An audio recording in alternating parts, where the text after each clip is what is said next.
गोनांनो हास्थायग्राफोरनिफ्राय बासायनो बियो हावरियाफोरनि आगदा फासि गसंनानै दं।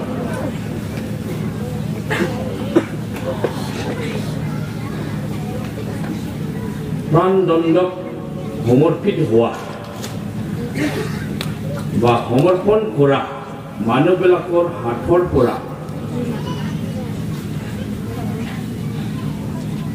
दुखिया दरिद्र मानवবিলাকক उद्धार কৰিবলৈ ঈশ্বৰে राइट हाथत থিয় হৈ আছে বুলি ইয়াত লিখা আছে।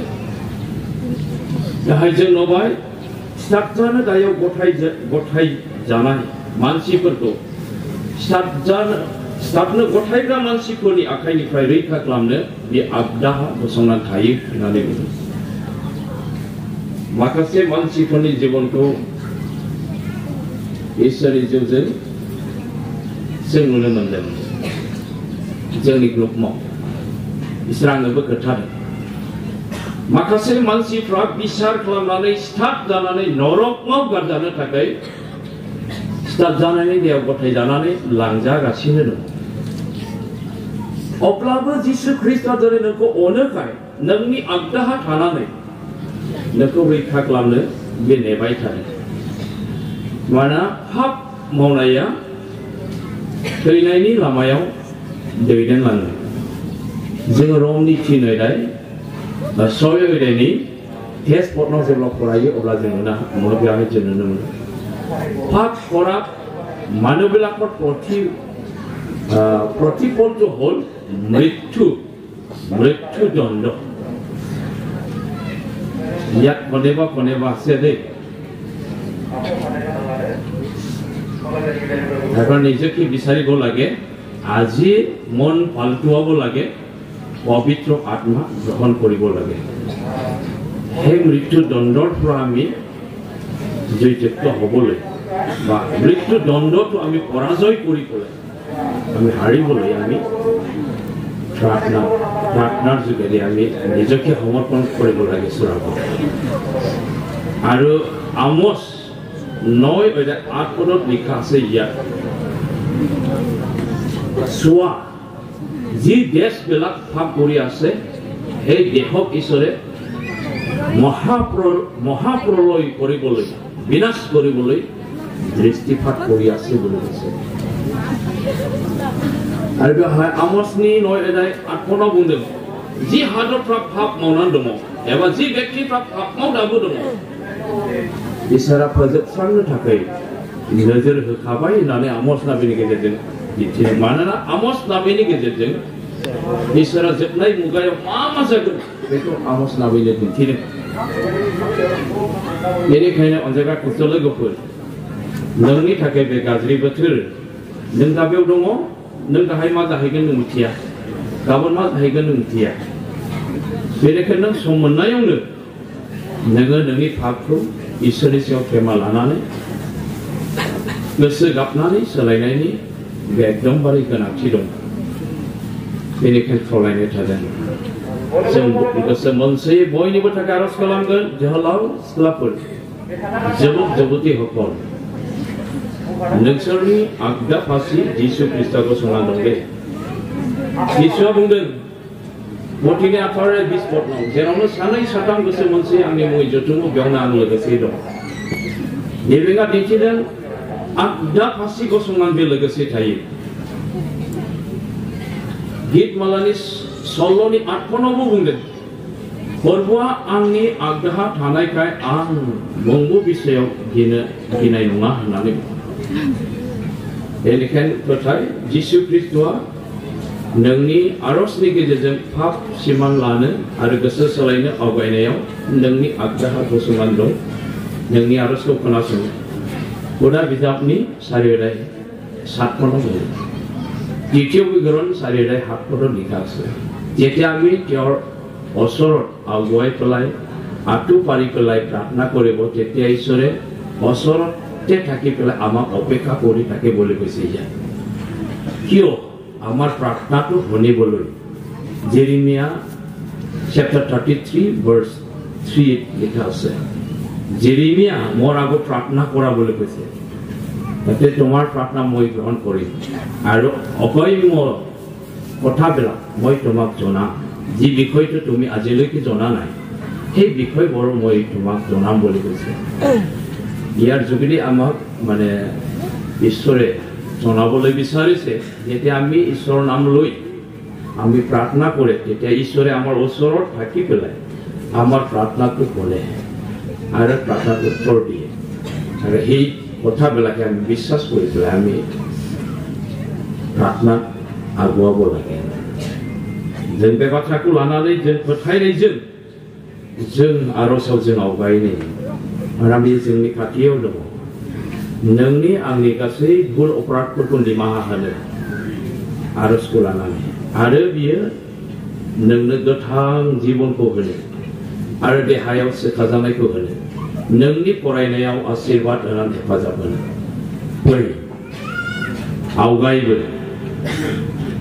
आरो सिगांजों एसे आवगायबो जोंनि लोगोफ्रा आर'ज खालामगोन जेसेबां मोनगोन आलासिखौ मर हि उथुर उसुसि বুলি কৈছে নিজৰ ভাৱ जोङो मेलेम आरो गोसोजों खोमा आरो खुगाजों मेगनजों जों गावखौ खालाय खालामो सेकेन्डआव सेकेन्ड जों गाज्रि सानो सेकेन्डआव सेकेन्ड खालाय बाथ्राफोरखौ खोनासङो गोसोआव लायो आरो गुबुनजों गाज्रि बाथ्राफोरखौ रायलायनो मोजां मोनो बेजों गावखौ खालाय खालामो मेगनजों गाज्रिखौल' नायो सोलाव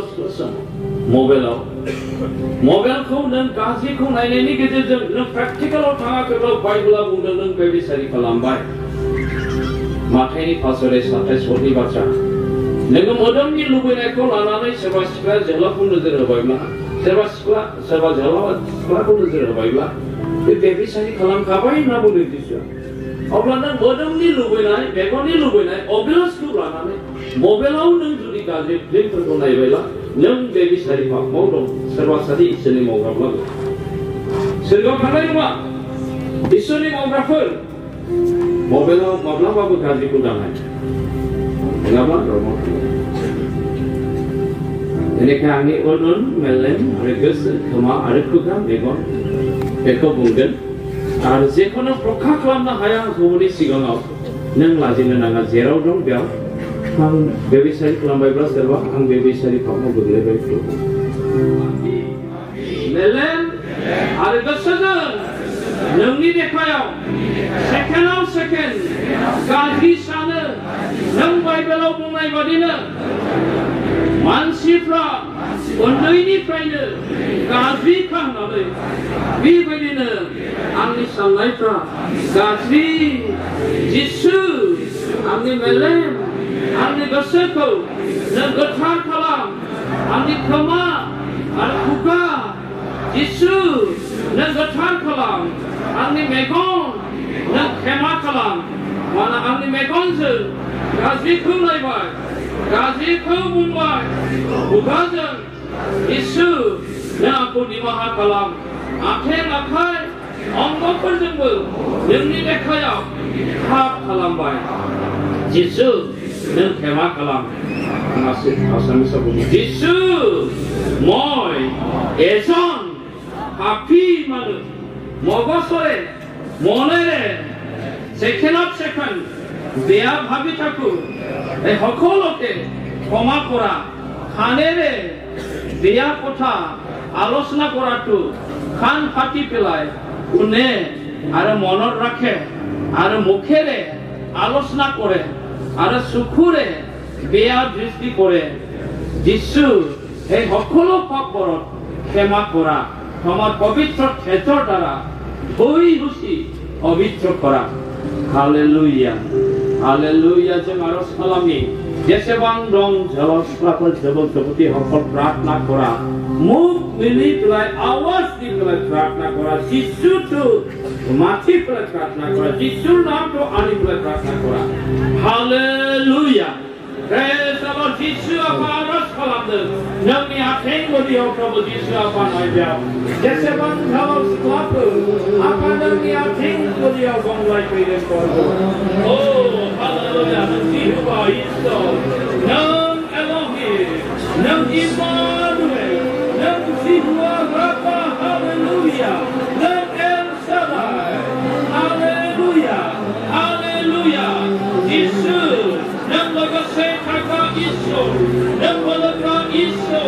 nang sebaga Isur, nang komentar hera Isur, nang kemah hera Isur, atas kalam denasa, nang yati mulia, Prabhu Yesus jalan sepapuri, lepapa mai pendapat nimaha kalam.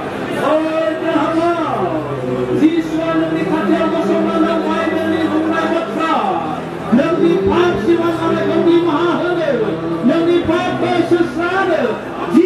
Di atas binai bersama nang aras kalam, kuda jangan aras kalam, mobil terpaksa kalam, jawab ke hokol, Iswrniyao cuma baik, hati kyo huya se, cuma rangka mohoni pilai, cuma pak komadi boloi, cuma pak rangka hui usi pamitra kori boloi, Yesus Kristus cuma dapat kyo huya sa, cuma pak sihar kalam, sihar kalam, anu imalwa. Ise kemadi boloi, tomaro salatio hoyase, hallelujah. Nimaha bi pakai dete. Yesus Kristus dalam Iswrniyao Gaoni, yang di atas Gaoni, yang di patut kelah, yang di berkati dengan prosesnya. Dia Gaoni. Dia yang ni memang mainaikou dia nazar. Dia yang ni memang mainaikou nazar. Terkasih baik kuasa saat anda dikit. Kalau yang ni memang mainaikou, Yesus Kristus solari patron nazar anda dikit John. Mereka guna sokonglah, orang guna yang wujud. Mereka nanti kacau kanale, sendiri arpora, nanti kemana hanya memang mainaikou. Hisab mengatakan yang dikatakan binai araskan hisab mengatakan yang dimegani mainaikou Yesus Kristus kami apa pun dikatakan sangat patron yang azab yang bangkas kerana mereka mainaikou yang baras kalam syukur oleh prakna kora kami prakna kora mapawaloa Yesus Kristus asal kaki mulai opeka koyase cuma apa koma dimulai cuma apa boy usi pavitra cuma boy usi pavitra kori boloi Israel prakna kora haleluya na Yesus Kristus ne hukum boloi जैसे मांगे हया कलाई बीमार से नहीं होगा पाप आत्मा बीमार आत्मा यीशु ने मोह हुक्म भरो नंगदन करांगो यीशु ने नमः बेलस्कंद्र आत्मा कैंसर मतंग आत्मा कैंसर क्यों कैंसर का आत्मा होमर स्टोन को समझना आत्मा टेक्निक स्टोन समझना आत्मा London औखता Yesus nama, apa hubungan berseri atma, selera atma, berseri atma, motornya disebut-sebutnya atma, nampak Yesus nama. Dari apa orang suicide kerana atma, lewat kata Yesus Kristus nama. Dari dalam segala jiwa sangat, nasanya apa orang yang dikarya. Mana sapran kalau Yesus Kristus, baik pada negara kami pesen besar sehingga rohi tuai. Garai mandar dan jadi bemar tergosok karena sakit. Dia garai mandar kalam dawai.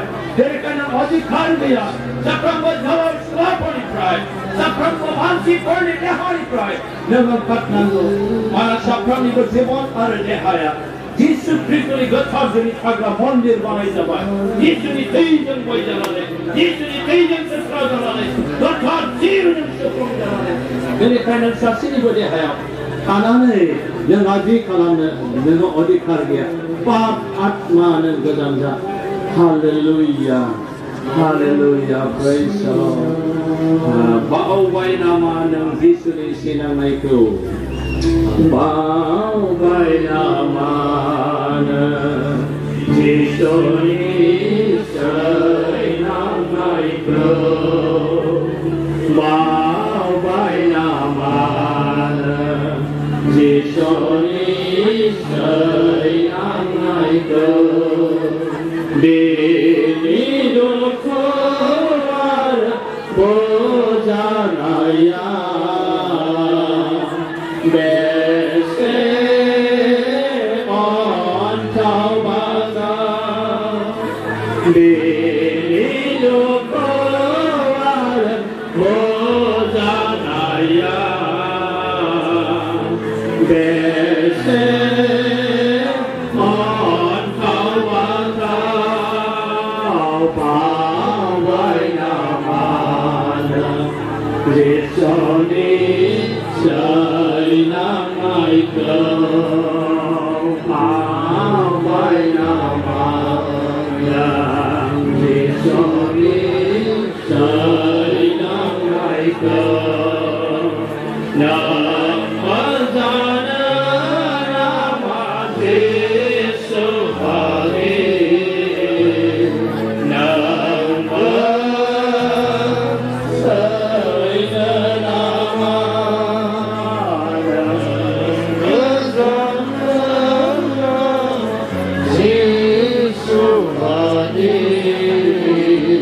Hallelujah, Prabhu Jisu nangko dhanyawaad hai Apa.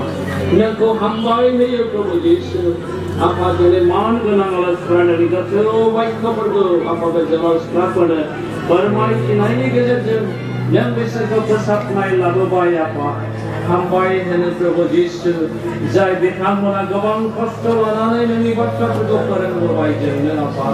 Japna gaya आशीर्वाद मंडली को जब slap को बखांग तकाय लागर बन लामा बे खेवनाने है प्रभु जीसु ने आपा देने नाले ने नवारस कलाम दे हम बाई है प्रभु जीसु ने गवांग जलापनी मेगन मदे गसे गेबलेनाय आरस कलामनाय को नाजाव नाले और इच्छा नालेनि तकाय आरनन सेखानायनि तकाय फरायनाय बिसियाव ने आशीर्वाद होनायनि तकाय नोंखौ हामबाय होदों जोंखौ पापनिफ्राय बोखांग्रा सोखाग्रा अननायजों बुंफबनाय निमाहा खालामग्रा प्रभु जिसु ख्रीष्टनि नामाव बिबाय आमेन।